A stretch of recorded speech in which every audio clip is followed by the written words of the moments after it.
Halo saudara, dari Washington DC saya Helmi Yohanes dan tim VOA kembali hadir dengan serangkaian berita Amerika Serikat dalam segmen Sapa Dunia.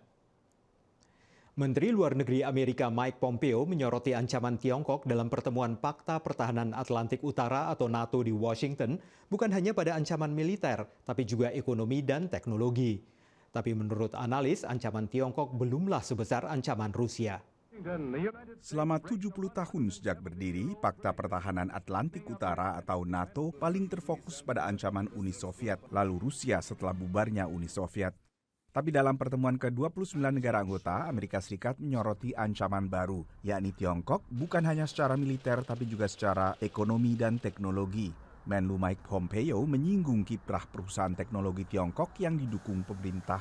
It is a very different thing to engage in transactions that have a national security component to them. When a nation shows up and offers you goods that are well below market, one ought to ask what else is at play, why it was that entity showed up with a deal that is literally too good to be true.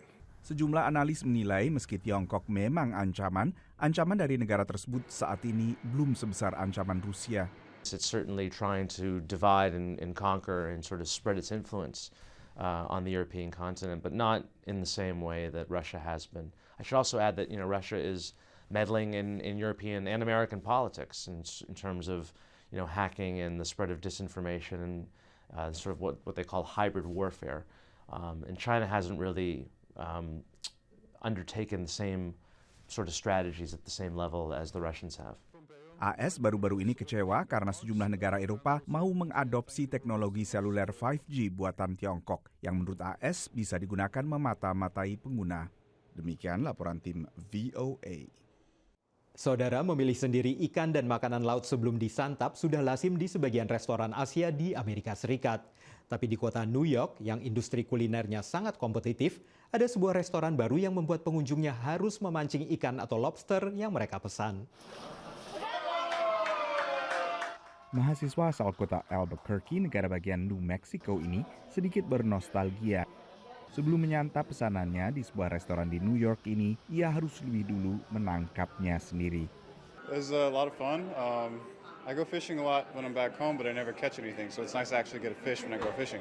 Restoran Zawo di New York dibuka akhir 2018, nyusul suksesnya jaringan restoran ini di negara asalnya Jepang. 3 akuarium raksasa diisi berbagai santapan laut, mulai ikan seharga $38 hingga lobster impor seharga $168. Begitu dipancing, pengunjung bisa menikmati tangkapan mereka dalam bentuk hidangan bakar, saus kecap, goreng ala tempura, atau mentah berupa sashimi. That's really good. Really tasty. It was a cute way to, get the atmosphere going, so I like that. Investasi ke dalam restoran berkapasitas 134 orang ini mencapai hampir $3 juta. 事前にやっぱりいろんな方からレストランがオープンされている方、今のレストランオーナーからとかもなかなか思った通りに工事が進まないよとか、そのスケジュール通りになかなかいかないよっていうのはだいぶ聞いて、だいぶそれに対応してたつもりなんですけど、予想を上回ったっていうのが一番大きいかもしれないですね。Bisnis restoran di New York termasuk kompetitif dengan persentase tutup cukup tinggi. Meski demikian, di Manhattan saja tempat Zawo berada, jumlah restoran melebihi 10.000 restoran. Demikian laporan tim VOA. Kini kita tengok warga diaspora Indonesia, Yori Kumalasari yang bekerja sebagai artis efek di DreamWorks Animation. Yori mendapat gelar master dari Universitas New York dan membuktikan diri berhasil menjadi salah satu dari sedikit animator perempuan di Amerika Serikat. Di balik sukses How to Train Your Dragon: The Hidden World, ada sosok effects artist perempuan asal Surabaya, Yori Kumalasari, yang berkarir di DreamWorks Animation sejak 2018. Effects itu seperti kayak api, asap, air. Film animasi pertama yang pernah Yori ikut garap adalah Moana.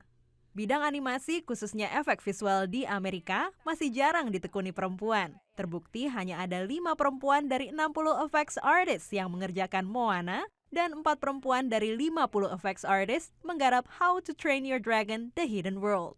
Apalagi saya kan international student pertama, jadi bahasa Inggrisnya pertama nggak seberapa bagus, jadi komunikasinya susah. terus perempuan, jadi nggak dianggap serius. But I just told them like, give me a cool shot, like give me a big shot. And shot saya yang api itu diberikan kepada saya pertama kali yang besar gitu. Jadi bagi seniman digital Indonesia yang ingin mengikuti jejak karir Yori, kunci keberhasilan di industri ini adalah portfolio yang bagus. Kalau untuk effects, it looks real. Like you make everything in 3D, but your project looks real, like real life. Kini ia tengah menggarap film animasi Abominable yang akan dirilis September mendatang. Dari Glendale, California, Dania Iman, Irfan Ihsan, VOA. Saudara, kami akan kembali dengan Sapa Dunia Senin depan. Terima kasih atas perhatian Anda. Dari Washington DC, saya Helmi Yohanes dan tim VOA.